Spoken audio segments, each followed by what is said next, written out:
Le clavardage, l'outil qu'on attendait depuis si longtemps pour communiquer efficacement, autant avec nos collègues que nos élèves.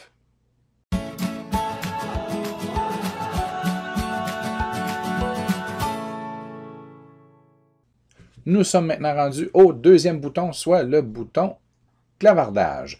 Si jamais vous voyez conversation ici, dans la barre d'outils, c'est parce que la langue par défaut de votre Teams est à français de France. Donc, vous pouvez le changer pour avoir clavardage comme tous les autres.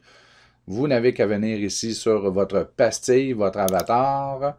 Vous choisissez paramètres et au bas de cet écran, vous choisissez Français Canada.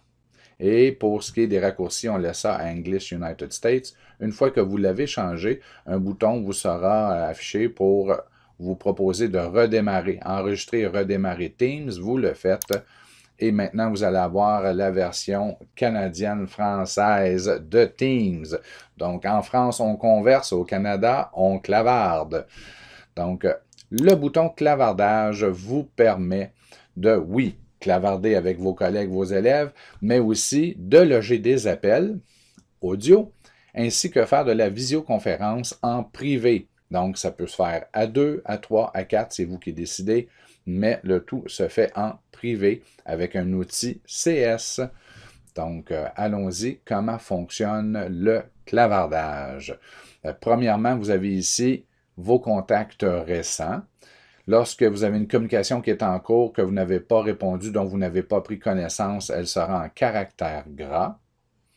Vous pouvez filtrer avec le petit pictogramme qui est ici vos conversations, votre clavardage.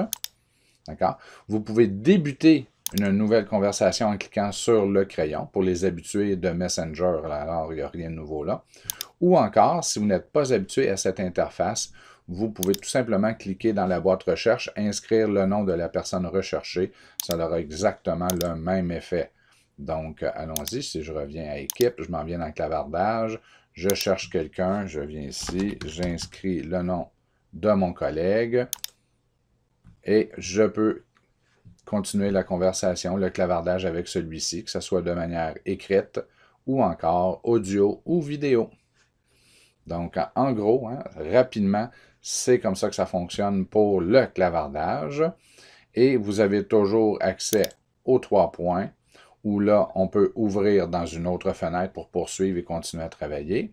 Marquer comme non lu, détacher, parce qu'en ce moment, mon contact, Daniel, fait partie de mes contacts épinglés pour qu'il soit toujours en haut et facilement accessible.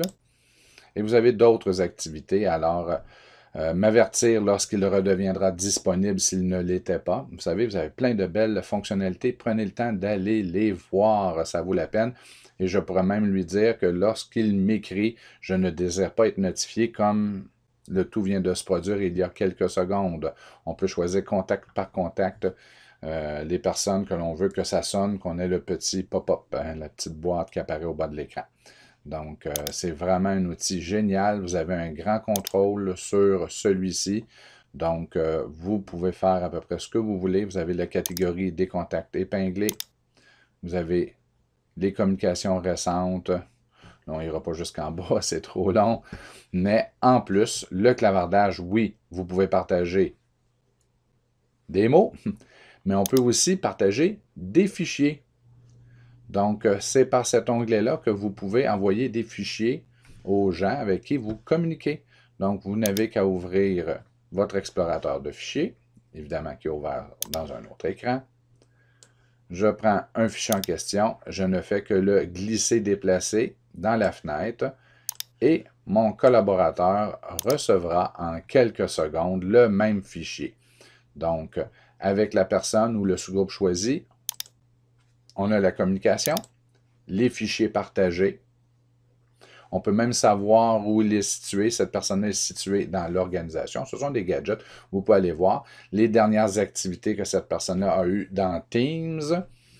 Et si on le désirait, lorsqu'on est en communication, dans le clavardage, et qu'on désirait ajouter une troisième personne à cette conversation, on peut cliquer ici sur « Ajouter des personnes » et ici « Inscrire ».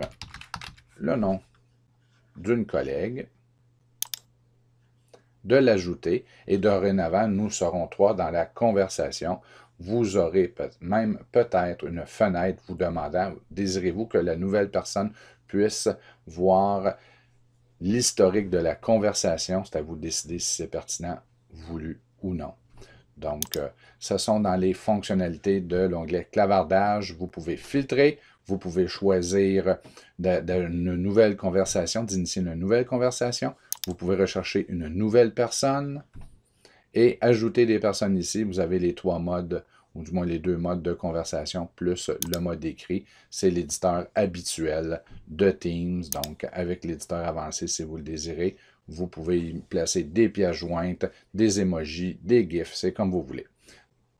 2-3 petits points en terminant. Il n'y a pas de limite à la taille des fichiers qu'on peut envoyer dans Teams, contrairement au courriel. Et lorsque vous communiquez avec une ou plusieurs personnes, il est possible de savoir, avec les petits pictogrammes à droite, si la dernière communication a été vue ou au minimum envoyée, parce que vous pourriez être débranché du réseau. Donc, il est possible de savoir si ça a été envoyé et ensuite vu. Si nous étions plusieurs dans la conversation, il est même possible de savoir qui a pris connaissance de la dernière communication. Donc, bon clavardage.